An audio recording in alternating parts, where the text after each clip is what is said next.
3 of Jesus' Sermon on the Plain. So if you want to catch up on the last 2 parts, you can find it on YouTube or Facebook. And last week reflected on that most difficult command to love your enemy. And I find myself wondering how that will look on the ground for people in the Ukraine at the moment, in light of the very alarming developments this week. Our sisters and brothers in the Ukrainian Orthodox Church will no doubt be wrestling with this, as they are attacked by people, many of whom will claim affiliation with the Russian Orthodox Church. There is nothing good about what is going on there.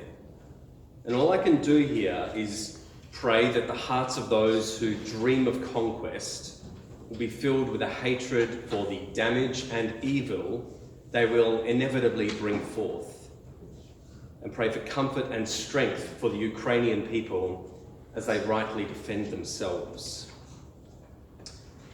We could argue that the primal sin of humanity is raising up things that are not God to have godlike importance.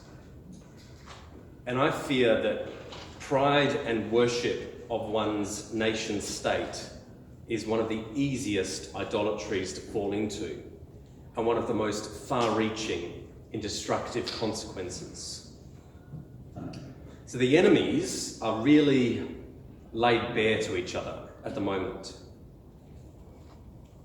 But what about the other aspect, which I touched on when mentioning the churches caught in the middle?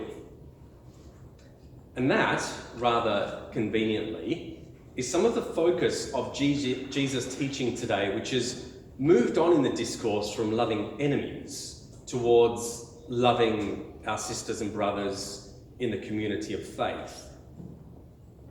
And in another bit of God's timing, part of the gospel reading today was actually spontaneously shouted out in the middle of the ordination of deacons on Thursday night in St. George's Cathedral.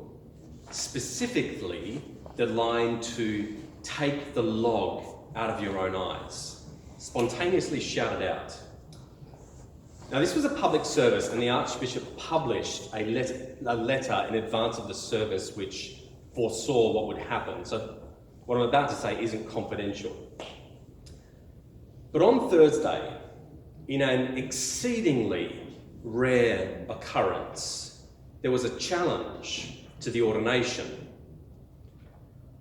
You know, a bit like in a wedding when the question goes out, if anyone knows a reason why these two people should not be married, speak now or forever hold your peace. And no one makes a sound. Don't cough, don't sneeze, don't move. But a similar thing happens when someone is ordained to holy orders. And on Thursday, someone made an objection. So in short, some felt compelled to challenge the ordination on the grounds relating to the personal family circumstances of 2 of the people to be ordained, one of whom is in a same-sex civil partnership. So the ordination did go ahead, and the Archbishop was incredibly gracious in overruling the challenge and showed care and respect to those whom the complaint related to and those who made the complaint. And personally, so you know where I stand, if that matters to you, I completely, 100% wholeheartedly stand by the Archbishop's decision to proceed and rejoice at the inclusion of all of these new deacons in the Church of God. But going back to the Gospel, when the complaint was first made, the father of one of the now deacons shouted out to those making the complaint, "First take the log out of your own eyes." So all in all, it was the most dramatic ordination in quite some time, to say the least.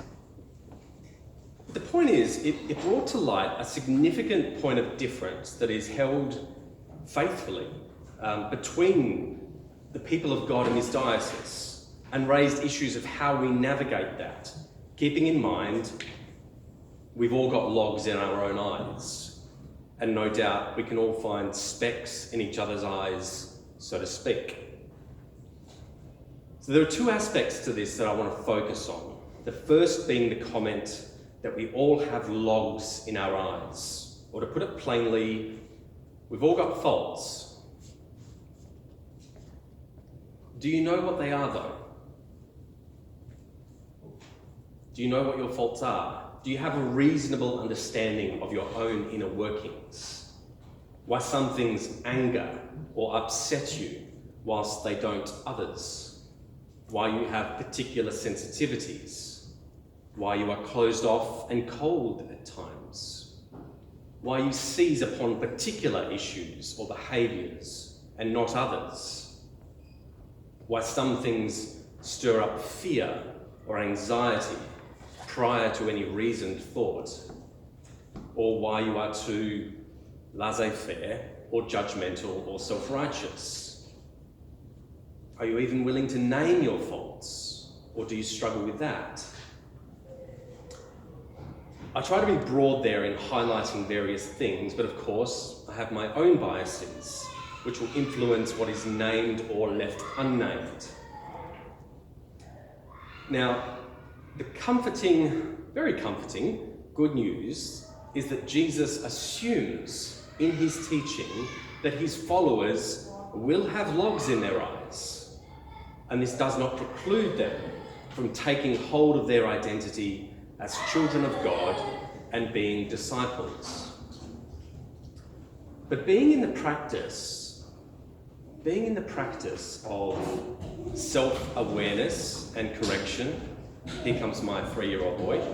Hey mate, he always makes an appearance in the sermon. Being in the practice of self-correction prior to reaching out to help teach and shape others is necessary.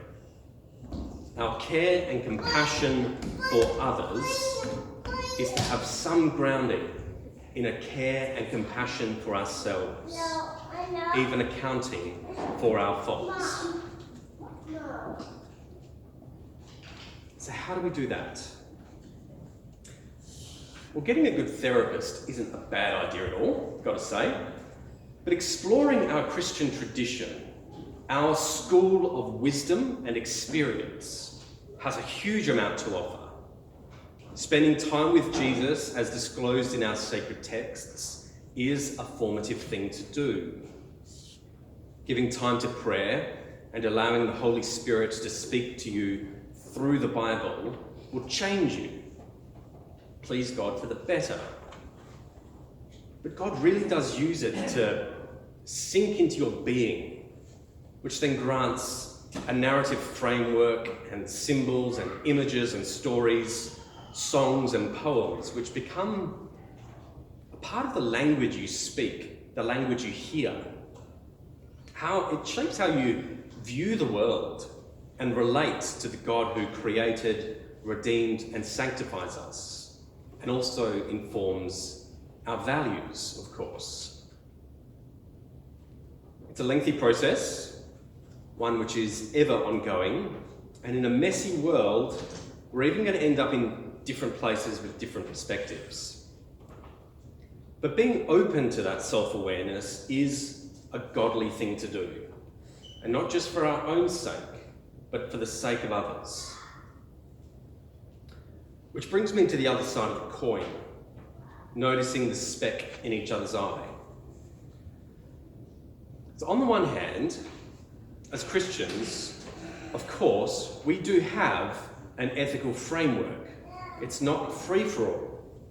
We cannot take advantage of God's grace and forgiveness. But there is a very strong Christian position held with integrity by me and many others, which leads us to very comfortably support all those ordained on Thursday. At the end of the day, they have been suitably tested and they will be known by their fruit. Now, Jesus finishes his Sermon on the Plain quite abruptly with those short parables related to hearing and doing his word. And I'll aim to do the same. But first, a last reminder. When Jesus taught his revolutionary and extraordinary teachings, his society, his people, were living under Roman oppression, and there was exceedingly little grace, forgiveness, or mercy on offer in the public arena. And yet, that is what Jesus upheld himself and calls us to uphold. So another famous rabbi once told this story, which I want to share with you. He said, "When I was young, I decided to improve the world. But then I discovered that the world is vast. I'd better begin with a definite place. So I decided to improve my native country. Then I realised the country is very big. So I decided to improve the town I lived in. But that too was very large. I decided then to improve the street I lived on. But there were a lot of houses on it. So I decided to improve the house I lived in. But my family is large, so that was too much. Finally, I decided I'd better begin with myself." One of his students asked, "Have you succeeded in that?" "Still working on it," the rabbi answered.